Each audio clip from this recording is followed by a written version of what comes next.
Hello दोस्तों, कैसे हो आप? आई होप आप लोग अच्छे होंगे। मैं भी अच्छी हूँ। तो दोस्तों, आज के वीडियो का टाइटल है मोहम्मद साहब के लिए। क्या क्या बताएंगे? मोहम्मद साहब की कुछ बातें आप लोगों को बताई जाएंगी जो कि काफ़ी ज़्यादा अच्छी होंगी। तो प्लीज़ वीडियो को बिना स्किप किए देखिएगा और ज़रूर देखिएगा। अगर वीडियो पसंद आए तभी लाइक करिएगा, वरना कोई बात नहीं है। और अगर वीडियो ज़्यादा ही अच्छा लगे तो सब्सक्राइब कर दीजिएगा। तन्वी यादव और इंडिया से हूँ। तो दोस्तों, आप सबको हमारा राम राम, सत श्री अकाल, अस्सलाम वालेकुम। आप लोग तो अच्छे ही होंगे, इसीलिए हमें सपोर्ट कर रहे हैं। उसके लिए आप लोगों को दिल से धन्यवाद, शुक्रिया। इनका ओरिजिनल वीडियो लिंक डिस्क्रिप्शन में है। वीडियो सीरीज का हम ठीक ये हैं। तीसरा हिस्सा है, यानी पार्ट 3 है। थोड़ा हम रिकैप कर लेते हैं कि हमने दूसरे हिस्से में क्या सुना, ताकि ये तीसरा हिस्सा हमें अच्छे से समझ में आए। हमने दूसरे हिस्से में सुना कि हजरत इस्माइल अलैहिस्सलाम की औलाद में कुसै बिन किलाब पैदा हुए। उन्होंने मक्का की तरक्की के लिए खूब काम किए और बड़े बड़े फैसले लिए। कुसै बिन किलाब के 4 बेटे थे।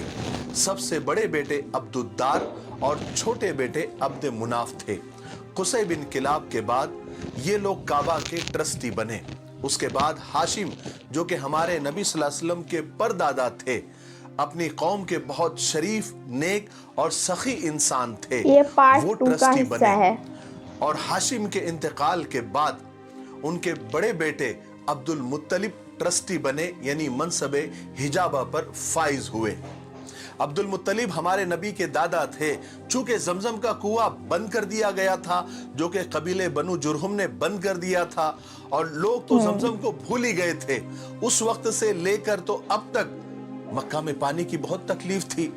इसलिए अल्लाह तबारक व तआला ने मक्का वालों के हाल पर रहम किया और ख्वाब के जरिए अब्दुल मुत्तलिब को जमजम का कुआं खोदने की हिदायत दी और जगह भी बता दी गई। और जमजम का कुआं खोदने के लिए चूंकि अब्दुल मुत्तलिब के पास आदमी नहीं थे, तो उन्होंने कुरैश से मदद मांगी, अपने अपने कबीले से मदद मांगी। लेकिन कुरैश ने मदद तो क्या करते, अब्दुल मुत्तलिब को भी कुआं खोदने से मना किया। उस वक्त अब्दुल मुत्तलिब को सिर्फ एक ही बेटा था, जिसका नाम हारिस था। दोनों बाप बेटे ने मिलकर वो कुआं खोद डाला, लेकिन बहुत तकलीफ हुई आदमियों की कमी की वजह से। उस वक्त अब्दुल मुत्तलिब ने अल्लाह तबारक व तआला से दुआ की। दुआ क्या की? मन्नत मांगी और कसम खाई कि ए अल्लाह, मुझे 10 बेटे दे दे, ताकि वो मेरे काम में हाथ बढ़ा सके और मुझे दूसरों का मोहताज न बनना पड़े। अगर ए अल्लाह तूने मुझे 10 बेटे दे दिए, तो एक बेटा अल्लाह के नाम पर, तेरे नाम पर मैं कुर्बान कर दूंगा, जुबा कर दूंगा। और अल्लाह तबारक व तआला ने उनकी दुआ भी कबूल कर ली और उनको 10 बेटे अता कर दिए। जब वो जवान हुए तो अब्दुल मुत्तलिब को अपनी कसम पूरी करने का इरादा हुआ, तो उन्होंने उस वक्त के हिसाब से कुरान अंदाजी की, जो भी उसकी तरतीब हो सकती थी। हम उसको समझने के लिए चिट्ठियां बोलते हैं। जब वो चिट्ठियां डाली उन्होंने 10 बेटों की, तो नाम निकला सबसे छोटे बेटे जनाबे अब्दुल्ला का, और जनाबे अब्दुल्ला हमारे नबी के वालिद थे। अब आगे सुनते हैं। अगर अब भी आप लोगों के समझ में नहीं आया, तो आप वो दोनों वीडियो पार्ट 1 और पार्ट 2 पहले देख लीजिए। दोनों वीडियो के लिंक नीचे डिस्क्रिप्शन में मौजूद है। चलिए आगे बढ़ते हैं। जनाबे अब्दुल्ला अब्दुल मुत्तलिब के सबसे छोटे बेटे थे। सबसे खूबसूरत, सबसे दोस्तों, अगर आप लोगों को पार्ट 1 पार्ट 2 चाहिए तो हम भी लेके आएंगे, कमेंट में बता दीजिए। पूरे अरब में उनके खूबसूरती के बहुत चर्चे थे। हर घराना उन्हें अपना दामाद बनाना चाहता था। हर लड़की उन्हें अपना शौहर बनाना चाहती थी। अचानक जब लोगों को मालूम हुआ कि अब्दुल मुत्तलिब ने 10 बेटों में से एक बेटे को कुर्बान करने की कसम खाई है और कुर्बानी के लिए जनाबे अब्दुल्ला का नाम आया है, तो लोगों को बहुत दुख हुआ, क्योंकि अब्दुल्ला से हर शख्स मोहब्बत करता था और कोई ये नहीं चाहता था कि जनाबे अब्दुल्ला इस तरह जुबा हो जाए। तो लोग जौक दर जौक, यानी अलग अलग ग्रुप में आकर अब्दुल मुत्तलिब को रोकने लगे, समझाने लगे, मनाने लगे। लेकिन अब्दुल मुत्तलिब तो अपनी कसम पूरी करने पर बिल्कुल अड़े हुए थे। आखिर एक दिन ये हुआ कि अब्दुल मुत्तलिब के पास मक्का का एक बहुत बड़ा रईस मालदार आदमी जिसका नाम मुगैरा था वो आया। बिल्कुल और बिल्कुल। आकर उसने अब्दुल मुत्तलिब को ये मशवरा दिया कि अब्दुल मुत्तलिब तुम अपनी कसम पूरी करने का कोई दूसरा तरीका ढूंढ लो, किसी नुजूमी, किसी काहिन, किसी ज्योतिषी वगैरह से पूछ लो। उस जमाने में इन लोगों का बहुत चलन था। और उस जमाने में यस्रिब में, यानी यस्रिब ये मदीना का पुराना नाम है, उसमें एक बहुत मशहूर काहिना औरत रहती थी। मुगैरा ने उस औरत के पास जाने का मशवरा दिया। ये बात अब्दुल मुत्तलिब को फौरन समझ में आ गई। वो फौरन यस्रिब गए और उस औरत से जाकर मिले और सारा माजरा सुना दिया। उस काहिना औरत ने सारी बातें सुनकर अब्दुल मुत्तलिब से कहा कि तुम्हारे यहाँ पर दियत यानी जान की कीमत का रिवाज कितना है? तो अब्दुल मुत्तलिब ने कहा कि 10 ऊंट दिए जाते हैं। तो काहिना ने ये रास्ता बताया कि तुम एक काम करो, तुम 2 चिट्ठियां डालो, एक में 10 ऊंट लिखो और दूसरी चिट्ठी में अब्दुल्ला का नाम लिखो और चिट्ठियां डालते जाओ। अगर ऊंट का नाम निकल आया, ऊंट की चिट्ठी निकल आई तो ऊंट जुबा कर देना, एक में अपने लड़के का नाम लिखो। देना। अगर अब्दुल्ला का नाम निकल आया तो दोबारा चिट्ठियां डालना। उस वक्त तक चिट्ठियां डालते रहना जब तक ऊंटों का नाम ना आ जाए। अब्दुल मुत्तलिब की ये बात समझ में आ गई। और चूंकि ये बात किसी काहिना ने और बहुत मशहूर काहिना औरत ने इसको कहा था जिसको सारा मक्का और पूरा यस्रिब मानता था, चुनांचे अब्दुल मुत्तलिब ने मक्का आकर कुरा डाला यानी चिट्ठियां डाली तो 10 बार जनाबे अब्दुल्ला का ही नाम निकला। सही बात। 11वीं बार कहीं जाकर ऊंटों की चिट्ठी निकली, तब कहीं जाकर लोगों ने इत्मीनान की और सुकून की सांस ली और एक दूसरे को मुबारकबादी देने लगे। इस तरह अब्दुल मुत्तलिब ने 100 ऊंटों की कुर्बानी देकर जनाबे अब्दुल्ला की जान भी बचा ली और अपनी कसम भी पूरी कर ली। जनाबे अब्दुल्ला की खूबसूरती और जहानत की वजह से कुरैश का हर घराना उन्हें अपना दामाद बनाना चाहता था, मगर अल्लाह ने जनाबे अब्दुल्ला के लिए एक दुल्हन पहले ही पसंद कर चुका था, मुंतखब कर चुका था, जो सारे मक्का में क्या, सारे अरब में क्या, सारी दुनिया में अपनी हुस्न और शराफत की मिसाल आप थी। इसलिए कि उस जोड़े के जरिए अल्लाह तबारक व तआला को एक ऐसी मुकद्दस हस्ती को जन्म देना था। वो जोड़ी एक ऐसी मुकद्दस हस्ती जन्म देने वाली थी जिनके सदक़े में ये दुनिया बनी, ये आलम बना, ये जहान बना।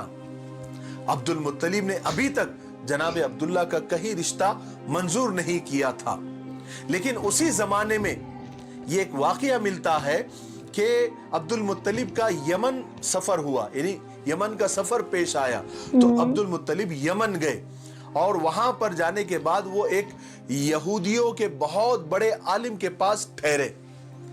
एक दिन वो यहूदी आलिम अब्दुल मुत्तलिब को बड़ा गौर से देखने लगा, फिर अचानक बोलने लगा कि ए इब्ने हाशिम, अगर आप इजाजत दे तो मैं आपके बदन का कुछ हिस्सा देखना चाहता हूं। अब्दुल मुत्तलिब को बड़ा ताज्जुब हुआ, मगर उन्होंने इजाजत दे दी क्योंकि वो यहूदियों का बड़ा आलिम था।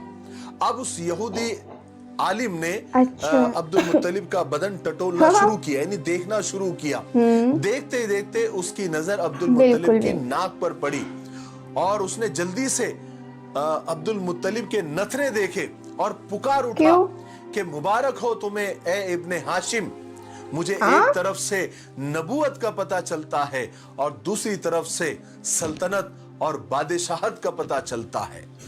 फिर उस यहूदी आलिम ने कहा कि ए अब्दुल मुत्तलिब, अपने बेटे का रिश्ता बनु ज़ोहरा के खानदान में ही करना, क्योंकि इसी खानदान में नबूवत के मुझे आसार दिखते हैं। अब्दुल मुत्तलिब ने बात को गौर से सुना और मक्का आ गए। सफर खत्म हुआ। उस वक्त हर घराना जनाब अब्दुल्ला को हासिल करना चाहता था और कोशिशें भी कर रहा था, रिश्ते भी भेज रहा था, मगर अब्दुल मुत्तलिब रिश्ता कबूल करने से पहले अब्दुल मुत्तलिब ने तहकीक की कि बनु ज़ोहरा में कोई लड़की है या नहीं। फिर उन्हें पता चला कि बनु ज़ोहरा में एक लड़की आमिना है जो शादी के लायक है और जो वहब की बेटी है। उन्होंने फौरन जनाब अब्दुल्ला के लिए रिश्ता भेजा। हजरत आमिना के माँ बाप खुद ही जनाब अब्दुल्ला को बहुत यानी हर तरह से पसंद करते थे। पैगाम मिलते ही उन्होंने फौरन रिश्ता मंजूर कर लिया। उसके बाद थोड़े ही दिनों के अंदर खानदान बनु जोहरा की बेटी हाशमी घराने में बियाह कर आ गई और शादी के बाद ही जल्दी ही हजरत आमिना उम्मीद से हो गई, यानी प्रेग्नेंट हो गई। फिर हुआ ये कि हजरत आमिना के हामिला और प्रेग्नेंट होने के बाद एक वाकया पेश आया। वाकया क्या था? एक दर्दनाक हादसा था। उस जमाने में एक तिजारती काफिला यानी एक बिजनेस टूर मक्का से शाम जाने वाला था, जिसके साथ जनाब अब्दुल्ला का भी जाना बिल्कुल तय था। चुनांचे नई नवीली दुल्हन से रुखसत लेकर जनाब अब्दुल्ला काफिले के साथ मुल्क शाम रुखसत हो गए। शाम पहुंचकर काफिले ने जो भी उनको लेन देन करना था, खरीदो फरोख्त करनी थी, सामान लेना बेचना वगैरह सब पूरा अपना वो निपट कर वो काफिला मक्का के लिए वापस रवाना हुआ। लेकिन अल्लाह को ये मंजूर नहीं था कि जनाब अब्दुल्ला दोबारा घर लौटे, अब्दुल मुत्तलिब अपने बेटे को दोबारा देखे और जनाब अब्दुल्ला अपनी नई नवीली दुल्हन से फिर मिले। जब ये काफिला यसरब पहुंचा तो अचानक जनाब अब्दुल्ला की तबीयत खराब हो गई और कुछ ही दिन के बाद उनका इंतकाल हो गया। उन्हें यसरिब के करीब ही एक मकाम इबवा पर या अबवा पर दफन कर दिया गया। जब ये खबर मक्का पहुंची कि जनाब अब्दुल्ला का इंतकाल हो गया है तो मक्का में कोहराम समझ गया। हर छोटा बड़ा अपना पराया, हर कोई गमजदा था, हर कोई रो रहा था, क्योंकि सब जनाब अब्दुल्ला को बहुत चाहते थे और उनकी अभी अभी शादी भी हुई थी और उनके घर बच्चा पैदा होने वाला था। मगर जिस खुदा ने इस घर को, इस घराने को ये गम दिया था, उसी घराने को खुदा एक बहुत बड़ी नेमत से नवाजने वाला था, जिसकी खुशियां हर गम पर भारी होने वाली थी। चुनांचे वक्त गुजरता गया, हजरत आमिना के यहाँ पैदाइश के दिन करीब आते गए। फिर वो मुबारक दिन आ ही गया, 12 रबीउल अव्वल पीर का दिन, अंग्रेजी तारीख 20 अप्रैल 571 की सुबह के वक्त दुनिया व आखिरत की बरकतें और रहमतें लेकर एक सरापा नूर बच्चा दुनिया में तशरीफ ले आया और यही बच्चा पैगंबरे आखिरुज़्ज़मा रहमत आलम हजरत मोहम्मद सल्लल्लाहु अलैहि वसल्लम थे। सब दरूद शरीफ पढ़ ले और जब भी सरकार दो आलम सल्लल्लाहु अलैहि वसल्लम का नाम आए तो जरूर दरूद शरीफ पढ़े, इसका एहतमाम करे। बड़ा बदनसीब है वो इंसान कि जिसके सामने सरकार दो आलम का नाम आए और वो दरूद शरीफ न पढ़े। अब यहाँ पर वीडियो काफी लंबा हो रहा है तो हम तीसरे हिस्से को यहीं पर खत्म करते हैं, लेकिन आपको मैं चौथे हिस्से में जो एक वाकया आप सल्लल्लाहु अलैहि वसल्लम के पैदाइश वाले साल ही हुआ था, यानी आमुल फील इस साल को कहते हैं। इस साल जो है, जो अब्रहा बादशाह था जिसने जो काबे को ढाने के इरादे से आया था, उसके साथ क्या हुआ उसका मुकम्मल वाकया जो कुरान पाक में भी अलम तरा कैफ़ फ़अल रब्बुका बिअस्हाबिल फील ये सूरे में जिसका तस्किरा है, वो वाकया मैं आपको चौथे हिस्से में तफसील के साथ बताऊंगा। तो थोड़ा इंतजार करें, हो सकता है कि कल ही मैं वो वीडियो अपलोड कर दूं। लेकिन वीडियो ख़त्म करने से पहले मैं एक दरख्वास्त आप लोगों से करना चाहता हूं कि कल हमने वॉइस ऑफ रशीद मिफ्ताही पर एक वीडियो अपलोड कर दिया है, नया वीडियो है जिसमें हमने बताया है कि जनाब मोहम्मद रसूल पाक सल्लल्लाहु अलैहि वसल्लम पर जादू का असर क्यों हुआ था और ये जादू क्या होता है और जादू का असर कितना होता है, ये सारी चीज़ें हमने वो वीडियो में बता दी है। उस वीडियो का लिंक भी नीचे डिस्क्रिप्शन में दिया हुआ है, आप उसको भी देख लीजिए, ठीक है। और इस वीडियो को, ये जो हमने सीरीज शुरू की है जिसका तीसरा हिस्सा भी रिकॉर्ड हुआ है जो आपके सामने है और चौथा हिस्सा इंशाल्लाह कल आएगा, ये वीडियो को आप अपने वादे के मुताबिक 5 लोगों को जरूर शेयर करें ताकि जनाब मोहम्मद रसूल पाक सल्लल्लाहु अलैहि वसल्लम की जिंदगी हर नौजवान तक, हर छोटे बड़े तक पहुंचे और लोगों की जो गलत फहमियां हैं वो दूर हो जाए, ठीक है।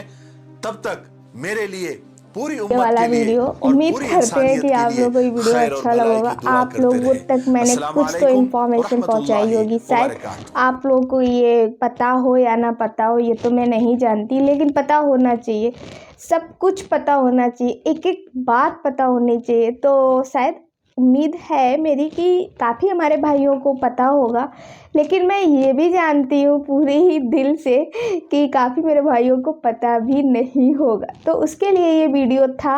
और प्लीज़, जैसा कि भाई ने कहा है कि शेयर करने के लिए, भाई अगर ऐसी कोई बात है तो आपको शेयर करना चाहिए। तो वीडियो चाहे मेरा हो या इन भाई का हो, किसी का भी वीडियो शेयर ज़रूर करिए, जिससे कि जिसको नहीं पता होता है उसको भी पता चल जाए। क्योंकि भाई धर्म कोई भी हो, अपने धर्म के बारे में नॉलेज हर किसी को होनी चाहिए। वैसे मेरा तो यही मानना है, हर धर्म के बारे में नॉलेज होनी चाहिए, क्योंकि नॉलेज लेना कोई गलत बात नहीं होती है। ज्ञान तो ज्ञान है भाई, ज्ञान तो किसी से भी मिल सकता है, कहीं से भी मिल सकता है, और ज्ञान तो कभी पूरा भी नहीं होता, ज्ञान हमेशा अधूरा ही रहता है। इसको जितना भी पाने की कोशिश करोगे, ये कहीं ना कहीं कुछ तो छूट ही जाता है। तो ये खैर, मुझे वीडियो बहुत ज़्यादा अच्छा लगा था, इसीलिए मैं ये लेके आई पार्ट 3।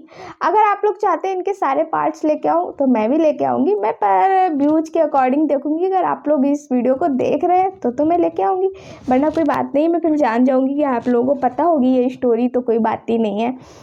तो दोस्तों बताइएगा आप लोगों को वीडियो कैसा लगा, और यहाँ पे ऊपर 2 वीडियो आपको ज़रूर दिखेंगे, उनमें से किसी एक को क्लिक करिए और देखिए वीडियो कैसा मैंने बनाया, कैसा रिएक्शन दिया है। और फिर भी मेरे से कोई गलती हो जाती है, अगर कुछ भी गलती रह जा रही है, मैं डेली की डेली वीडियो अपलोड कर रही हूँ और कहीं ना कहीं सुधार लाने की कोशिश कर रही हूँ, बोलने की कोशिश कर रही हूँ, लेकिन फिर भी गलतियाँ तो गलतियाँ, इंसान है, इंसान से तो गलतियाँ हो ही जाती है ना।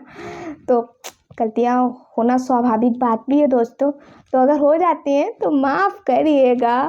खैर, अब दीजिए अपनी दोस्त को इजाज़त, मिलती हूँ मैं नेक्स्ट वीडियो में, कोई अच्छा सा ही वीडियो लेके आऊँगी। फ़िलहाल में इजाज़त दीजिए और अपना ध्यान रखिए, अपने परिवार का ध्यान रखिए। खुदा हाफिज़।